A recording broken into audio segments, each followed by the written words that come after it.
നമസ്കാരം. പ്രവാസി മലയാളിയിലേക്ക് സ്വാഗതം. തുടർച്ചയായി 10 ദിവസം അവധിയെടുക്കുകയാണെങ്കിൽ തൊഴിൽ കരാർ റദ്ദാക്കപ്പെടും. UAEയിൽ കരാർ അടിസ്ഥാനത്തിൽ വീട്ടുജോലി ചെയ്യുന്ന പ്രവാസികൾക്ക് UAEയുടെ അധികൃതർ മുന്നറിയിപ്പ് നൽകിയിരിക്കുകയാണ്. കാരണം കൂടാതെ ജോലിയിൽ നിന്ന് വിട്ടുനിൽക്കുന്ന വീട്ടുജോലിക്കാരുടെ തൊഴിൽ കരാറാണ് റദ്ദ് ചെയ്യപ്പെടുക.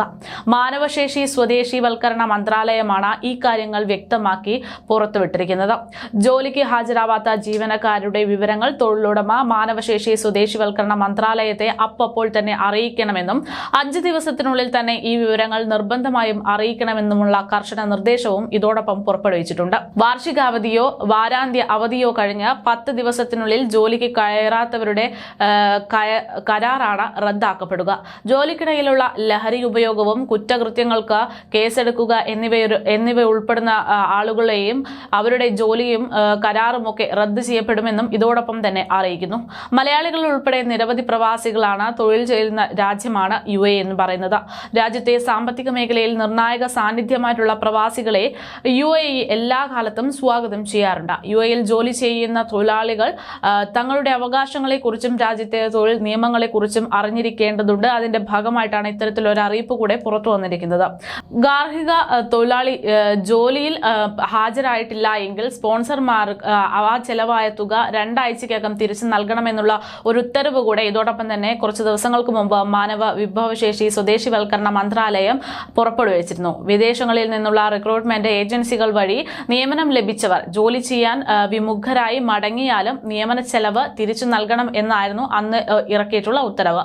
തൊഴിൽ പരിശീലന കാലത്ത് ജോലിക്ക് പ്രാപ്തിയില്ലെന്ന് കണ്ടെത്തിയാലും മോശം പെരുമാറ്റം പ്രകടിപ്പിച്ചാലും സ്പോൺസർമാർക്ക് തൊഴിലാളികളെ റിക്രൂട്ട് ഓഫീസുകളിൽ തിരിച്ചേൽപ്പിക്കാൻ സാധിക്കുന്ന തരത്തിലാണ് അന്ന് ഉത്തരവ് പുറപ്പെടുവിച്ചത്.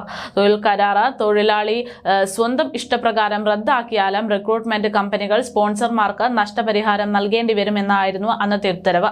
അതുമാത്രമല്ല, വീട്ടുജോലിക്കാരെ രാജ്യത്തേക്ക് റിക്രൂട്ട് ചെയ്യുമ്പോഴുള്ള വ്യവസ്ഥകളും ചട്ടങ്ങളും മന്ത്രാലയം അന്ന് വ്യക്തമാക്കി. വീട്ടുജോലിക്കാർക്ക് അനിവാര്യമായ വൈദ്യപരിശോധന നടത്തണം എന്നതാണ് അതിൽ പ്രധാനപ്പെട്ടത്. തൊഴിലുടമകളുടെ ആവശ്യപ്പെടുന്ന കാര്യങ്ങൾ ജോലിക്കാരെ അറിയിക്കേണ്ടതുണ്ട് എന്നും റിക്രൂട്ട്മെന്റ് കേന്ദ്രങ്ങളുടെ ബാധ്യതയാണ്. അക്കാദമിക് തൊഴിൽ പരിചയം ആവശ്യമെങ്കിൽ അക്കാര്യങ്ങൾ തെളിയിക്കുന്ന സർട്ടിഫിക്കറ്റുകളും അതോടൊപ്പം തന്നെ ഹാജരാക്കേണ്ടി വരും. തൊഴിലാളികളുമായി ധാരണ ഉണ്ടാക്കിയതിനു ശേഷം ഓഫർ ലെറ്റർ തൊഴിലാളികളെ കാണിച്ച് സമ്മതമാണെന്ന് അറിയിച്ച് ഒപ്പുവാങ്ങേണ്ടതും നിർബന്ധമാണ്. ഗാർഹിക തൊഴിലാളികൾ അവരുടെ രാജ്യങ്ങളിൽ കുറ്റകൃത്യങ്ങൾ ഏർപ്പെട്ടതിന്റെ പശ്ചാത്തലം ഇല്ലെന്ന് ഉറപ്പാക്കേണ്ടതും റിക്രൂട്ടിംഗ് ഏജൻസികൾ തന്നെയാണ് എന്നാണ് അന്ന് ഉത്തരവ് പുറപ്പെടുവിച്ചത്. ഇത് തെളിയിക്കുന്ന നല്ല നടപ്പ് സാക്ഷ്യപത്രം ബന്ധപ്പെട്ട ഔദ്യോഗിക കേന്ദ്രങ്ങളിൽ നിന്ന് ലഭ്യമാക്കേണ്ടിയിരിക്കുന്നു. റിക്രൂട്ട്മെന്റ് കാര്യങ്ങൾ ഏജൻസികൾ അതാത് രാജ്യങ്ങളുടെ ഔദ്യോഗിക കേന്ദ്രങ്ങളുമായി ഇടപാടുകൾ നടത്തിയിട്ടുള്ള രേഖകൾ സമർപ്പിക്കണമെന്നും മന്ത്രാലയം അന്ന് കൂട്ടിച്ചേർത്തു. മാർഗനിർദ്ദേശങ്ങൾ പാലിച്ച് റിക്രൂട്ട് ഏജൻസികൾ തൊഴിലുടമ തൊഴിലാളി എന്നിവർ തമ്മിൽ കരാർ രൂപപ്പെടുത്തേണ്ടതുണ്ട്. UAEയിലേക്ക് കൊണ്ടുവരാൻ തൊഴിലാളികളിൽ നിന്ന് പണം ഈടാക്കാൻ പാടില്ല എന്നും അന്ന് മന്ത്രാലയം വ്യക്തമാക്കിയിട്ടുണ്ട്.